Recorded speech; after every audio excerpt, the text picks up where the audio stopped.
Hello friends. Welcome back again on the I Have a Vision Academy YouTube channel. In short, I Have Academy. So without any further ado, let's jump straight to the topic inflation indices.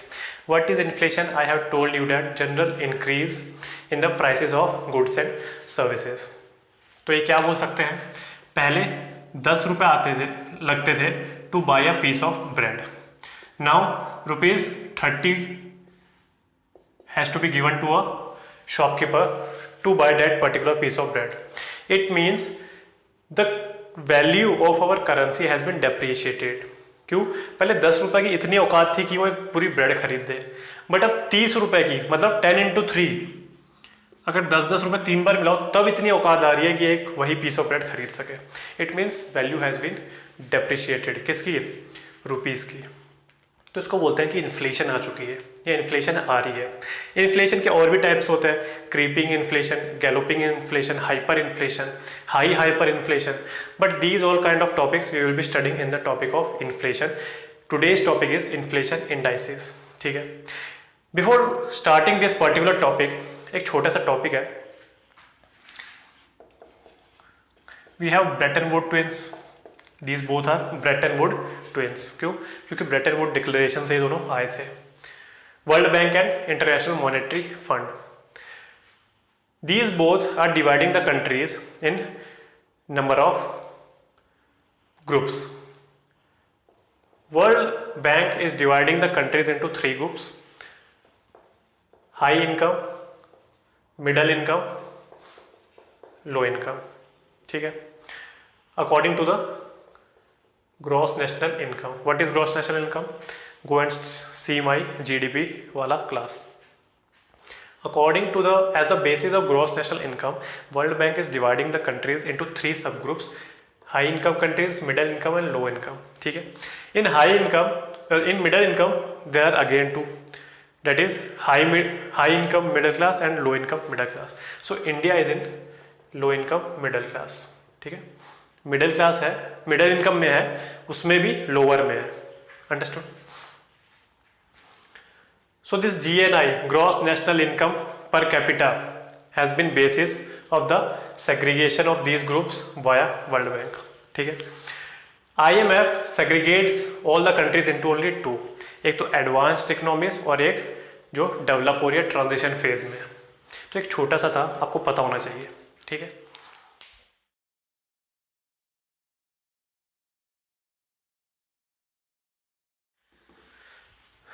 So coming back to our main topic, inflation indices.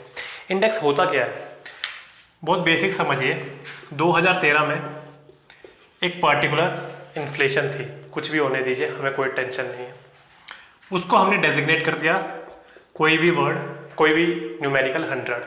इसको आप 936 भी कर दीजिए, 432 भी कर दीजिए, कुछ भी कर दीजिए, doesn't matter. But for the easiness of calculation we took it as 100. ये हमेशा हर इंडाइसेस में यही होता है. चाहे आप बॉम्बे स्टॉक एक्सचेंज को ले लीजिए, नेशनल स्टॉक एक्सचेंज को ले लीजिए, जो भी हम वो नंबर देखते हैं 12,000 कुछ भी, सेंसेक्स ने इतना क्रॉस कर लिया 36,000. So that is a particular index. अगर 1992 या 5 में पता नहीं कोई भी इंडेक्स था, उस टाइम जितने भी वैल्यू थी स्टॉक की, उसको हमने मान लिया, सारे स्टॉक से उसको मान लिया हमने 100. और तब से अभी तक जो भी बढ़ोतरी है 36,000 की, that is nothing but a index है. ठीक है. क्योंकि ये हमने खुद से डेजिग्नेट किया है. Now there are till 2010 there are 3 indices. We are talking about consumer price index. So consumer price index is our first topic. It is an inflation index. Till 2010 we are having 3 CPI. ठीक है. Industrial workers, agricultural labourers and rural. Understood? अब ये होता क्या है? एक particular basket है. इस पर्टिकुलर बास्केट में हम सारी वो इंपॉर्टेंट चीज डालेंगे that are essential for agriculture labourers, जो मार्केट में मिलती है. ठीक है. खाद डाल दो, खाना वाना पानी डाल दो, फिर पाइप्स डालेंगे, प्लास्टिक पाइप्स, स्प्रिंकलर्स डालेंगे. सो इस बास्केट में we will put all those things which are essential for agriculture labourers और which are consumed mostly by the agriculture labourers. ठीक है. Then we will do a weighted average of this particular basket. ठीक है. Now the increase in this particular basket that is nothing but CPI agriculture labour. क्यों? Because index में हम हमेशा comparison करते हैं, तभी तो हम यहाँ कोई भी एक बेस ईयर चुनते हैं उसको 100 दे रहे हैं. सेंसेक्स में भी कोई भी ईयर का बेस ईयर चुन लिया, उसको पर्टिकुलर हमने डेजिग्नेट कर दिया 100 numerical value, and then that particular numerical value will increase in proportionate to the actual value in the market. So the change in prices of this particular basket which have been consumed by agriculture laborers, हम ये निकालेंगे and that is nothing but CPI agriculture laborers. इसी basket को exchange कर दीजिए with the consumption of industrial workers. So that is change in prices of this industrial workers basket. इसी चीज को हम कर देंगे वापस रूरल, जो भी रूरल में लोग रहते हैं उसके लिए क्या क्या चीजें इंपॉर्टेंस है वो इस बास्केट में डालिए, उनका हम प्राइस का कंपैरिजन करेंगे and that is nothing but CPI rural. हमको इतना ही जानना था. After 2010 3 more indexes. This is produced by or calculated by Ministry of Labor. ठीक है. After 2010 3 more have been included. CPI urban, CPI rural, CPI combine. ये क्यों लाने की जरूरत पड़ी? Because this is representing a particular section of our society and not whole of India. That's why these 3 other CPI indexes has to be formulated after 2010. CPI urban, यही particular basket, the things which are important for the consumption of urban citizens और people, उससे पूरा ही basket भरेंगे, उसका average निकालेंगे. Then the change in the prices of this particular basket between 2 years comparison करेंगे. That is nothing but CPI consumer price index of urban, consumer price index of rural and consumer price index of combined. Combined कैसे? CPI urban plus rural को कर देंगे, हम wait कर देंगे. ठीक है. एवरेज निकाल देंगे तो CPI कंबाइंड आ जाएगा. ये दिया जाता है NSO से. Understood?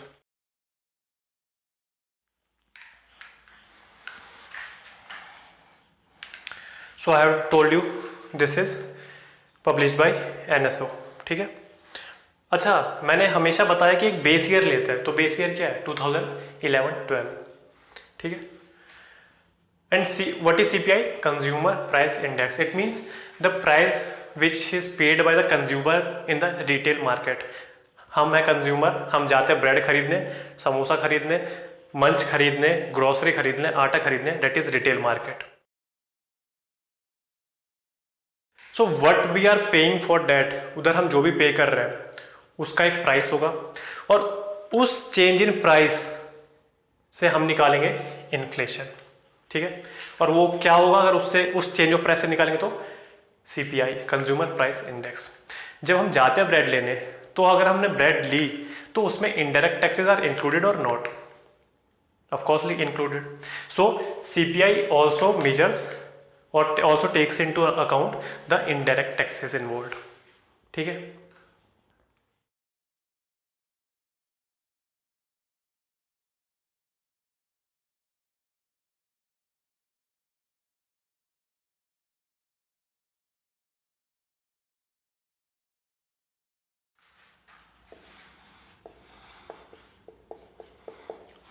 Second is wholesale price index. Again base year is 2011-12.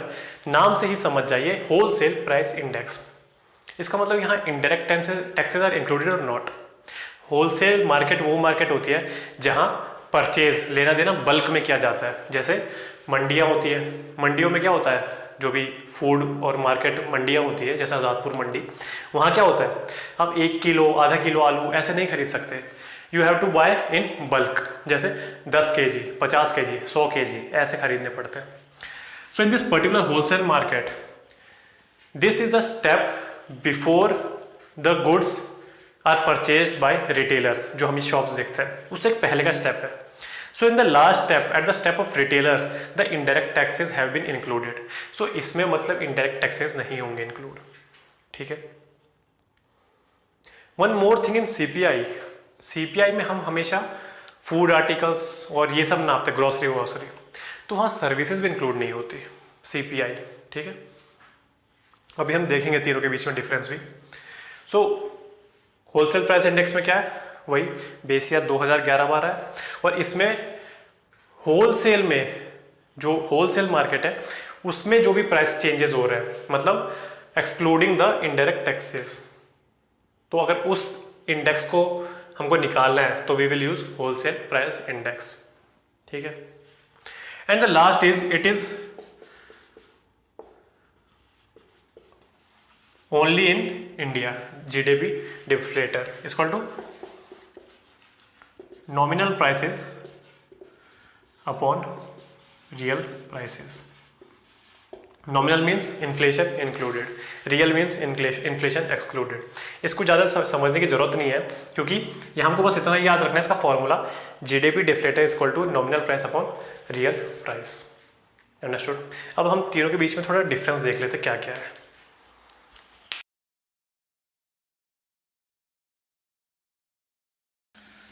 This is GDP, nominal GDP upon real GDP.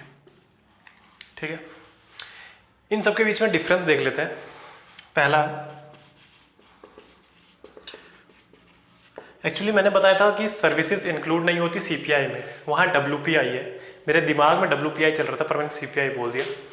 So in WPI wholesale market में सर्विसेज कोई ना होती हैं, वहाँ तो खाने के पदार्थ और चावल ये सब आटा वाटा होगा ना, तो services are not included in WPI, whereas services are included in GDP deflator and CPI. ठीक है. In CPI more number of food articles are there. ठीक है. In WPI less number of food articles, weightage is less. In CPI and WPI both imported and domestically produced goods are there, but in GDP deflator the imported goods are not taken into account. ये भी ध्यान रखना आप. एक और चीज़ है capital goods, वो क्या हम कंज्यूमर यूज करते हैं, तो that is not included in CPI और WPI. The capital goods are only used by और परचेज बाई बिग इन्वेस्टर्स, जो बड़े बड़े कॉर्पोरेट्स हैं. So it is only calculated in GDP deflator. ठीक है. तो बस आज के लिए इतना ही, हमने ख़त्म कर दिया अपना बेसिक ऑफ मैक्रो इकोनॉमिक्स. इसके बाद हम मनी एंड सर्कुलेशन पढ़ेंगे. ठीक है. तो पहली यूनिट खत्म हो चुकी है. If you like this video, अगर आपके concepts are getting clear, so please share it with your friends and subscribe to this YouTube channel. तब तक के लिए गुड बाय, जय हिंद.